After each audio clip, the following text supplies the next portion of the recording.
Di nakapinagkakatiwalaan. ABS-CBN News and Current Affairs. Panig sa katotohanan, panig sa bayan.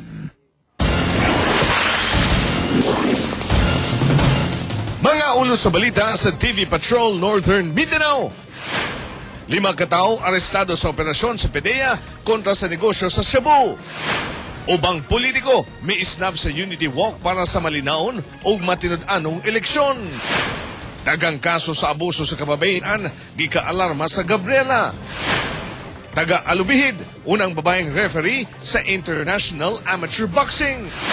Ug presyo sa mga gulay, apektado na sa init nga panahon.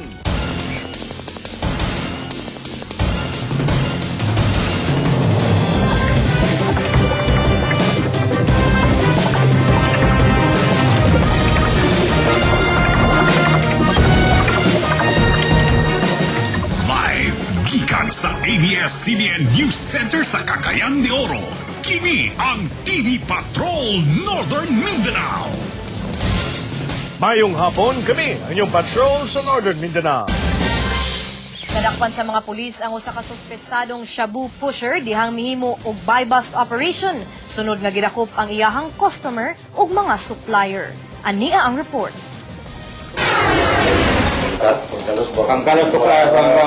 Gawas ining pangtakos, aluminum foil ug uban pang drug paraphernalia, nakumpiska sa mga pulis sa Station 4 ang 5 ka sako ug 3 ka gagmayng sachet sa gituohang shabu sa buy-bust operation gahapon.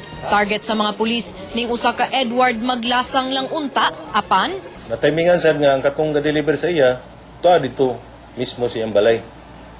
Kaya natimingan lang gid siya nga pag-buy-bust nga dito dayon. Siko po sa bang asawa ni Maglasang ug ang gitudlong mga supplier niini sa shabu nga sila makasandig dimak na ug hamero bangal. Apan gihimakak sa mga dinakpan nga gapayuhot sila sa gidiling droga. Kamas ako sir, ginagmay. Ginagmay. Dili to ako sir. Dili. Wala man to sa komposisyon. Mekaniko biya ako. Balo ko nang magamit ito pero kabalo nga naisyabu ba sa balay. Gikuha na mo ang isda dito sa ila Edward na naatlan nga girid na sila, naapil namin. Kumuha pa'y nasa dakop sa ako nga syabu. Nangakong kwarta mo igikuha. Mao na akong problema. Nangakong kwarta mo igikuha. Agi sa follow-up operation, dakpan usab sa susamang adlaw si Pati di Kampong. Sumala niini, nagpakaron nung iyang uyab ang mga otoridad nga nagpapalit og shabu kaniya. Nanawag akong uyab, nagitan kog marawi. Kung siya nga, pamalit lang diya itong score din. Palit kog 1,000. O taong gidala. Gibanabanang mo balor 200,000 pesos ang kantidad sa nakonpiskang shabu gikan sa mga suspetsado. Sa laing balita pa na gipugnan sa Marina ang barko nga misagyan sa Agutayan Fish Sanctuary sa Saan Misamis Oriental. Nagapatrol Maricel Butaldo.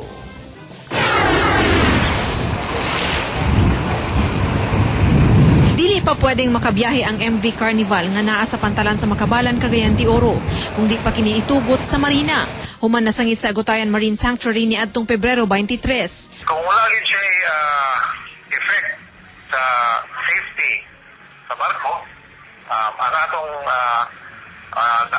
surveyor, ang atong kaugalingon nga engineer, mo recommend for the lifting. Mipahigayon na og underwater survey ang Marina ni adtong Miyerkules aron makita kung naay damyo sa barko. Apan ulatan pa nila ang report sa Independent Underwater Surveyor ay ha sila mo desisyon kung angay pa bang mulawig ang cargo vessel. Mo ni among basis na dili sa namo i-clear ang barko until na ay release order coming from that agency. Ugaling tugtan ng makalawig ang barko, tubagon gihapon sa kumpanya ang damyo sa sanctuary. Gibanabana sa LGU saan ang kapin 4 milyones pesos nga damyo sa mga coral reef. Maricel Butaldo, Patrol ng Pilipino.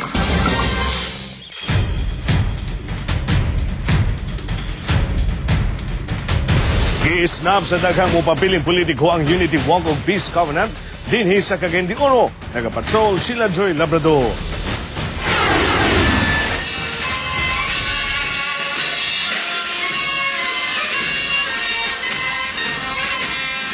Alas 6 sa buntag Biyernes, gibaktas sa mga kandidato gikan sa lain-laing partido ug ilang mga taga-suporta ang dalan gikan Rodel sa Circle padulong sa kiosko kagawasan sa Divisoria. Ang kampo sa padayong Pilipino dili kumpleto. Mismong amahan sa partido Mayor Vicente Emano wa katunga.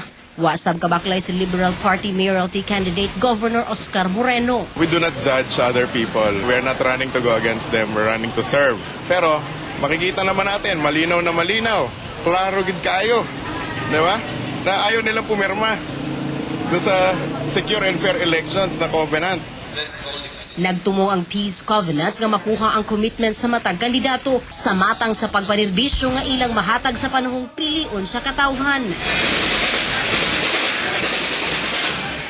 Tumungsab sa ilang ipirmahan nga kasabutan nga walay usa kanila nga musupak sa reglamento nga gisita sa COMELEC. To follow the rules and regulations given by the COMELEC, unta dili ta mag-vote buying, dili mag-selling. Apel unta diha no mga tao po di pirma kay na may selling. O nga imintinan nato ang hapsay ug kalinaw nga pagpakampanya ba wala lang untay pagdinautay.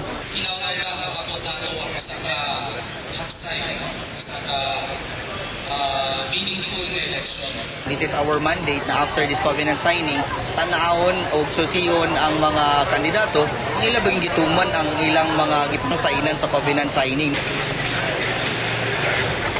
Late nga miabot si mayoralty candidate Oscar Moreno.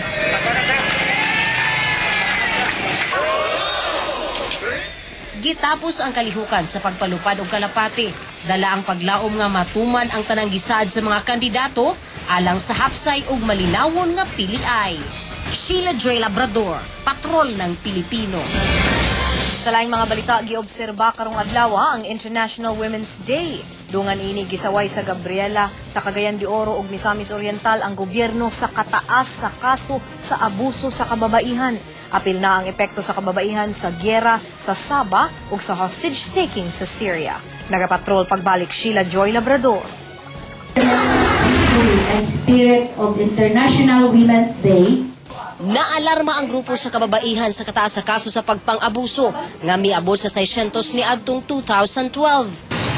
Apil na dinhi ang kaso sa human trafficking nga ginahimong mga prostituted women ang mga biktima. Sumala ni Lalay Garcia dinhi sa Cagayan de Oro, ginaagi ang kasagaran sa mga biktima sa Northern Mindanao. Ang Cagayan de Oro has become the entry, the exit, and the crossing point of trafficking. Why? Because we have Agora as terminal. We have Pier in Makabalan. In and out. Napatay bugo. Structural violence. Gikondinasab sa grupong Gabriela ang langay nga aksyon sa gobyerno sa gyera sa Sabah, ingon man sa pagpang-hostage sa mga sundalong Pinoy sa Syria. Dapat unta mo intervene na ang atong gobyerno ni ana. Ulahi kaayo ang iyang reaksyon. Ang unang-unang naipit ni ang atong mga kabataan o atong mga kababayan nga naa dinha. So ang atong call kang President Aquino, muhatag na siya intervention tungod kay ang kanang Sabah part pagihapon na siya sa Pilipinas. Ginakondina nato ang tanang klase sa tanang forma sa pagpangabuso, ang hostage sa Syria, usa ka forma sa pagpangabuso. Misalmot sab sa kalihukan ang babaeng midangop sa panabang sa Gabriela nga nagpailang giabuso sa usa ka representante sa otoridad. Sheila Joy Labrador, Patrol ng Pilipino. Aron masayran unsay angayng buhaton sa kababaihan nga biktima sa abuso, makauban ta live si Rodora Bulusan sa Gabriela, Cagayan de Oro. Maayong hapon, Ma'am Rodora, si Primi ni. Maayong hapon usab kanimo, Primi, o sa tanang televiewers karong hapon na. Miss Bulusan, daghan sa mga kababaihan nga biktima sa pagmaltrato, labi na sa mga asawa nga ginakulata sa bana. Unsay saktong buhaton nila pag ginadapatan na sila? Actually, doon naman tayo balaod niya na ang katong 9262, katong Violence Against Women and Children. Kaso lang, tungod sa atong kultura o pagtanaw pang dili ta kabarog, isip babae, dili ta kabarog, kung wala ang atong bana, maunang doon ay pagbalik-balik sa pangabuso sulod sa panimalay. Padayon ang pag-violate or padayon ang pagdagmal sa atong mga kaubang kababayanan o asawa sulod sa panimalay. Ang himon siguro niini, ang Gabriela niini ang ginahimo niya, padayon nga pag-edukar sa atong mga kababayanan aron makabalo sila sa ilang katungod pagpahibalo sa ilang katungod gali part na ni unta sa programa sa gobyerno katong pagpadayong education niya, pagpadayon sa iyang paghatag og edukasyon sa atong mga kababayenan aron makabalo sila sa ilang katungod ug at least man lang to the maximum sulod sa panimalay maminus-minusan ang violence against women. So Ma'am Rodora, kibali kung ang isa ka babae nga buot na mo file og kaso sa iyahang bana nga gadagmal sa iyaha, unsay iyang buhaton, unsay mga step para maka-file siya og kaso para maprotektahan siya? Unang-una ni mo ato siya sa atong opisina sa atong mga kapulisan na amantay women's desk diha. Actually kani sila gyud ang unang motabang og mag-identify sa kaso kung kani ba siya nga mga kaso dapat bang ibalik sa lupon or dapat bang i-elevate na dito sa korte. Ang sunod niini mangayo og protection order ang atong babae kung severe na gyud kaayo ang pagbatay sa iya. Gikan sa barangay protection order, mga isyak barangay protection order. And then to the maximum, tungod kay 15 days lang ang barangay protection order, muadto na siya sa korte para sa katong permanent protection order gikan mismo sa korte. So ma'am, ang gikahadlukan manggud sa uban nga mga babae is maguba ang pamilya. Kung makigbulag sila or ipapriso nila ilang bana, busa ilang ginaagwanta, unsay abiso nato sa ilaha? Actually, tinuod yun na kay ang mga Pilipino mas gipahalagahan or mas gipreserve unta niya ang pamilya. Pero kung atong tan-awon, musugot balang bata nga dunay daghanang babae nga patyon, mamatay, pinaagi sa pagkulata, pinaagi sa iyang pag-abuso sulod sa panimalay. Siguro ang atong himuon niya na dili nato paabuto na. Mao nang giingon ta nga ang mga kababayenan sa una dili manghilabot. Pero karon kinahanglan ng manginlabot. Alright, daghang salamat Ma'am Rodora Bulusan sa Gabriela, Cagayan de Oro. Daghang salamat usab sa ABS-CBN o kanimo Primi. Sa laing bahin nagdalag dungog sa Alubihid, Misamis Oriental ang usa ka babae nga giila isip pinakaunang Pinay nga referee sa International Amateur Boxing Association. Nagapatrol Maricel Butardo.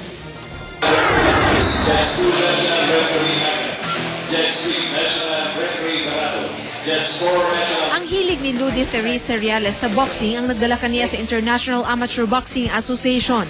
Sugod siyang nag-referee ni adtong 2009 sa nainlaing national tournament sa nasud. Sama sa palarong pambansa ug Amateur Boxing Association of the Philippines. It's not too late if you have the guts, kay kani guts and then determination manggid ni. Then go ahead, whatever kanang field you want. Kung kaya nimo, go grab the chance. Pangandoy ni Reales nga maka-referee sa away ni Filipino champ Manny Pacquiao sa World Boxing Council. It's a challenge ba nga unsaon nimo pag-referee ang ingana nga mga sikat nga mga fighter. Sa Mayo gitakda siyang mag-referee sa Asian Women's Boxing sa Italia. Maricel Butardo, Patrol ng Pilipino. Musunod sa TV Patrol. Ubang investor sa Rasuman Investment Scam giimbestigahan sa NBI bahin sa pagdagit sa bayaw ni Coco Rasuman. Ug pila ang pag-usbaw sa presyo sa gulay atong sayron kana sa pagbalik sa TV Patrol Northern Mindanao.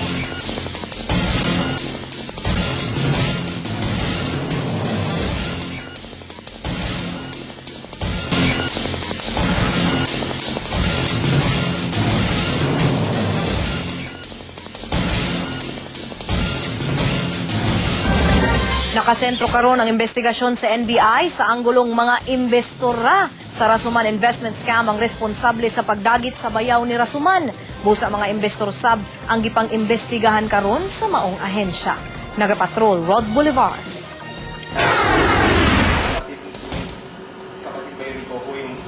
Seryoso ang National Bureau of Investigation nga masulbad ang pagdagit sa bayaw ni Coco Rasuman. Busa sumala ni NBI Regional Director Ricardo Diaz, 8 ka mga investor sa Coco Rasuman Investment Scam ang ilang giimbestigahan. Labi na nga giingong gipangayong demand sa mga midagit nga iuli ni Rasuman ang ilang puhunan. Si Khalid Tumawis igsuon sa asawa ni Rasuman. Gidagit niya atong Sabado diyang pauli gikan sa Marawi. Sa pag-iimbestiga namin ay mas lalong malalim dahil tinatanong namin sila na mga posible pang ibang mga anggulo dito. At nag-expect naman kami na siyempre wala naman sa kanila nga amin na sila ay may kinalaman. Migawas sa investigasyon sa NBI, posibleng gidulahang si Tumawis ang nagtago sa milyones pesos nga ilang gisalig kay Rasuman. As of now, the investors are, to say irate, is an understatement. As a matter of fact, it is apt to describe them sitting and boiling now because of, what happened. Nagtinabangay ang PNP ug NBI pag-imbestiga sa kaso. Hasta ang posibilidad paghatag seguridad sa uban pang kabanay ni Rasuman. Rod Bolivar, Patrol ng Pilipino. Misamot kapait ang kahimtang sa usa ka lalaki sa Hingoog City dihang na hit and run kini. Swerteng nalawas pero nagantos kini kay nabalian og bukog. Busa ang iyang igsuon midayo sa ABS-CBN aron manawagan og tabang nga maoperahan ang magulang. Nagapatrol Sheila Joy Labrador. Ano ko sa yung tiil ba kanang galagom gahubag. Mi-absent lang sa iyang amo pagbantay og bata ang 19 anyos nga si Rachel Baguhin. Aron magpatabang sa serbisyo patrol, kay ang iyang igsuong si Randy nagkinahanglan sa operasyon. Nalatayan sa ligid sa sakyanan ng iyang tuong tiil. Kahit indran niya, wala may kaila kung kinsa tong nakabangga niya kay ni kuan man ko ni dagan ba. Tanaw ko sa yung tiil ba kanang galagom gahubag. Ano man inyong ginikana? Kuan man wala na siya kay nangita naglain. Na siya pamilya lain.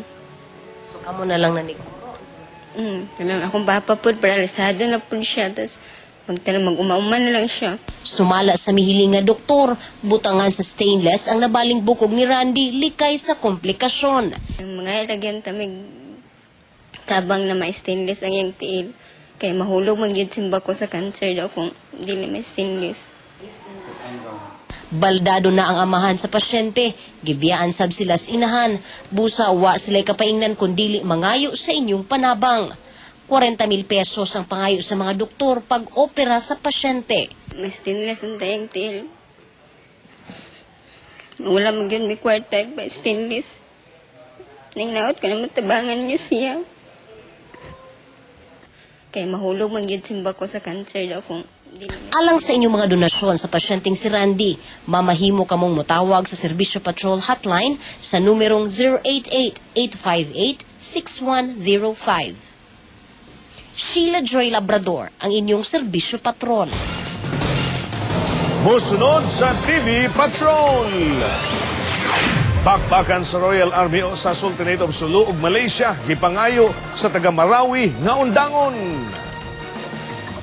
Ug presyo sa gulay apektado sa init nga panahon. Detalye sa pagbalik sa TV Patrol Northern Mindanao.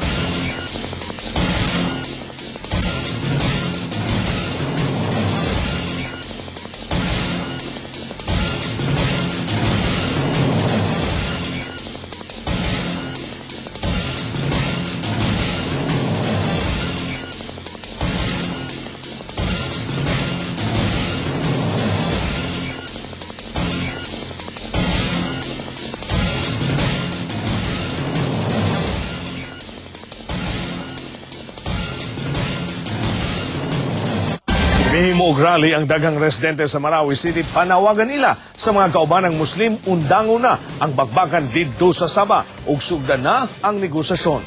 Nagapatrol Ronnie Inderes.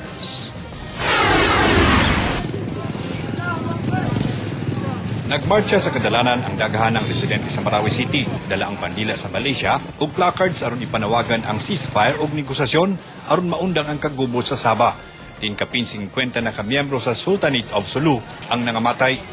Mikuyog sa panon ang 13 anyos nga batang si Abdurrahman, na estudyante sa Arabic sa Marawi City, kay sama sa ubang Muslim na balaka sa kahimtang sa mga Pilipinong Muslim na tua sa Sabah. Sana matigil yung gera doon sa Malaysia. Dapat stop yung mga barila doon sa Malaysia. Kasi Muslim versus Muslim daw ng patayan doon.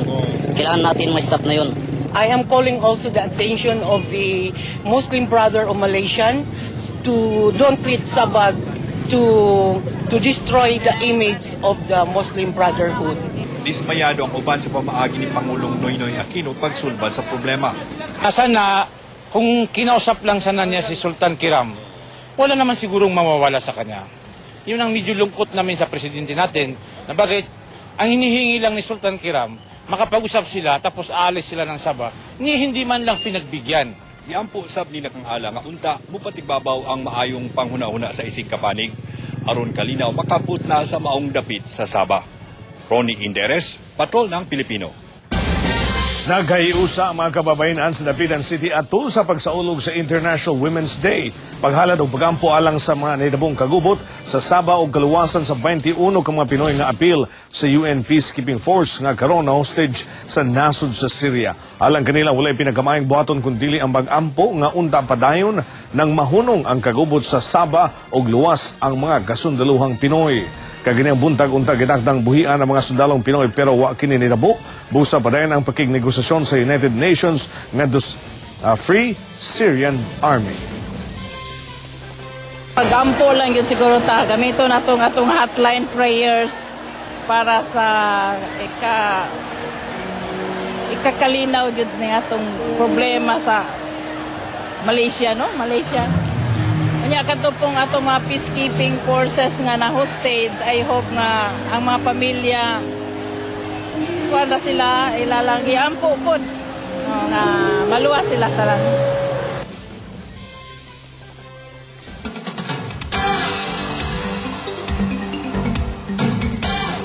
Nagpabilin gihapon ang Northeast Monsoon kun amihan sa Luzon. Hinungdan kini sa mga madag-umon ug banagsang pag-ulan sa Bicol Region. Ang amihan nagdala sab sa mga mabugnaong hangin. Ang Mindanao apil na ang Visayas magkasinati sa mapanganurong kalangitan nga naay pag-ulan. Sa mga namuyo sa mga probinsya sa Zamboanga, di ang ayang mukumpiyansa kay ugma sa mga Domingo posibleng magkasinati sa pag-ulan. Asa sa Northern Mindanao posibleng ulanon sab sa Sabado ug Domingo labi na diha sa Lanao del Sur ug Misamis Occidental.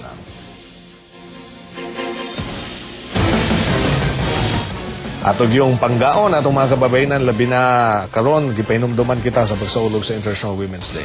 Dili everyday na ha himuon sa mga asawa. Dapat na today lang nga na special treatment ang mga babae because today is with International Women's Day every day. Di ba? Likayan nato ang mga pagpangabuso ug diha sa mga panimalay di lang sa mga kababayanan lakip sa kabataan o bisan kinsa value nato ang life kinabuhi sa usa ka tawo.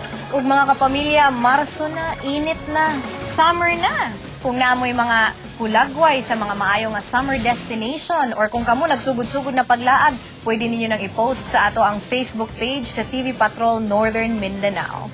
Okay. Ug makato nga atong mga balitang impormasyon, kami inyong patrol sa Northern Mindanao. Dapig sa kamatuuran, dapig sa katawhan. Ang Lunes, may gabi, dalay ko ng Diyos.